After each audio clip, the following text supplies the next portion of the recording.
Halo semua, gimana keadaannya nih? Kondisi fisiknya, kondisi psikologisnya. Semoga semua masih baik-baik saja ya. Oke baik, ketemu lagi sama aku Eka. Dalam sesi kesempatan kali ini, aku pengen sharing kenapa masing-masing dari kita sudah harus punya kesadaran untuk menolong diri sendiri. Oke, simak sampai selesai, semoga bisa menginspirasi, dan jangan lupa share juga ke orang lain yang nanti dirasa emang butuh tahu, butuh dengar tentang sharing mengapa kita perlu menolong diri sendiri. Baik, nah selama masa COVID, selama kita work from home, school from home ya, banyak banget kejadian-kejadian atau peristiwa-peristiwa yang mau gak mau memaksa kita harus menyadari bahwa masing-masing dari kita ini punya limit. Masing-masing dari kita ini punya batasan. Nah, gak jarang karena kita belum tahu batasan-batasan yang kita miliki, kita gak tahu limit yang dimiliki oleh tubuh kita, pemikiran kita dan lain sebagainya. Kita ngerasa semua baik-baik aja. Nah, sampai nih dibenturkan dengan berbagai masalah ya. Harus belajar di rumah, harus kerja dari rumah, adaptasi dan lain sebagainya. Tanpa sadar, pelan-pelan jadi mulai susah tidur, ya kan? Kemudian pelan-pelan jadi abai sama lingkungannya, ngabisin waktu dengan kesibukan sendiri, kita nggak aware sama lingkungan dan lain sebagainya. Nanti lama-lama jadi emosi, karena apa? Jarang ngobrol secara langsung sama orang lain ya, karena ngobrolnya via virtual. Nah, hal-hal sepele semacam ini secara nggak langsung pasti akan berdampak kepada kesehatan mental seseorang atau kesehatan psikologis pada seseorang. Baik, nah di awal di sini aku pengen sharing, aku pengen mengedukasi ya, batasan-batasan yang harus kita tahu. Masalah tuh bisa muncul karena apa sih Mbak Eka? Nah, dan kira-kira apa aja sih penyebabnya? Oke, yuk sekarang kita bahas, kita simak baik-baik. Apa saja yang sebenarnya bisa kita lakukan dan bisa kita minimalkan untuk nggak terjadi. Baik, teman-teman Mbak Eka semua, ya teman-teman dimanapun berada di sini, entah yang masih seumuran, di bawah, atau yang lebih dewasa ya. Nah, mari kita pahami, kita sadari bahwa ada hal-hal di dalam hidup ini itu yang memang ada di bawah kendali kita, dan emang ada juga hal-hal yang tidak bisa kita kendalikan. Oke, paham ya? Jadi di dalam hidup kita pasti dihadapkan dengan dua hal, yaitu hal-hal yang di bawah kendali kita dan hal-hal yang ada di luar kendali kita. Yuk kita bahas hal-hal yang ada di luar kendali kita. Nah ini memang karena beberapa waktu nih ya selama pandemi, akhirnya aku jadi punya banyak waktu buat merenung, buat mungkin bahasanya kontemplasi juga terlalu tinggi ya, buat flashback aja lah. Ternyata hal pertama yang ada di luar kendaliku itu adalah masa lalu. Nah, jadi hal pertama yang ada di luar kendali kita adalah masa lalu. Susah move on atau terus memikirkan kayak, ya seandainya dulu aku punya kesempatan lebih ya, misalnya untuk belajar dengan lebih giat, membangun komunikasi dengan lebih efektif dengan banyak orang ya. Kemudian lebih berani mengambil kesempatan, lebih berani mengambil tantangan dan lain sebagainya. Mungkin kondisi kehidupanku sekarang tidak seperti ini. Nah, itu salah satu biasanya yang dikeluhkan dari masa lalu. Yang berikutnya adalah mengendalikan orang lain.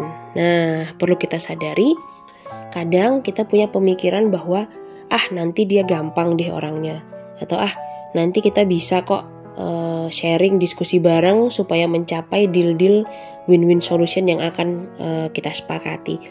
Tapi nyatanya setelah ketemu langsung live dan mereka dan lain sebagainya, situasi yang gak kita pikirkan terjadi.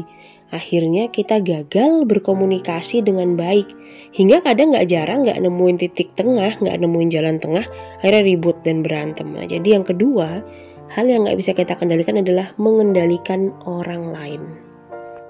Lalu yang ketiga di sini yang pada akhirnya menjadi pemikiran adalah, ternyata aku memang tidak bisa mengontrol hal-hal yang akan terjadi di lingkungan sosialku. Contoh nih, misalnya di dalam lingkungan rumah ya, mau nggak mau udah capek.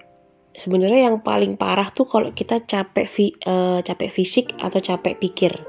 Ya, itu yang masih jadi perdebatan di beberapa orang. Namun secara personal aku bisa bilang, aku tuh akan sangat kelelahan kalau aku tuh capek di pikiran. Karena kalau capek di pikiran, kita jadi nggak bisa ngapa-ngapain, jadi aktivitas kita nggak produktif. Sedangkan kalau capek fisik, itu bisa istirahat, bisa minum vitamin. Nah, perlu kita sadari kondisi COVID ini teman-teman sekalian ya, dimanapun berada, ternyata nggak jarang orang-orang lebih banyak mengalami kondisi kejadian atau capek fisik ya.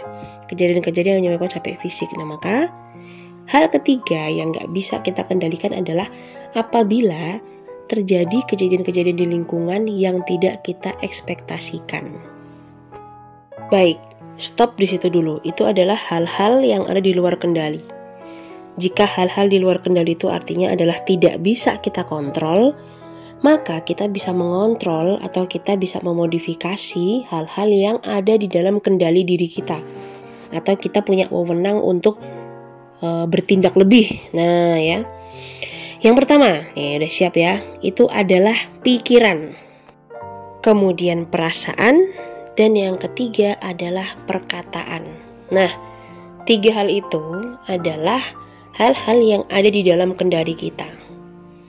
Jadi sekarang aku coba korelasiin dengan tadi ya, hal-hal yang ada di luar kendali.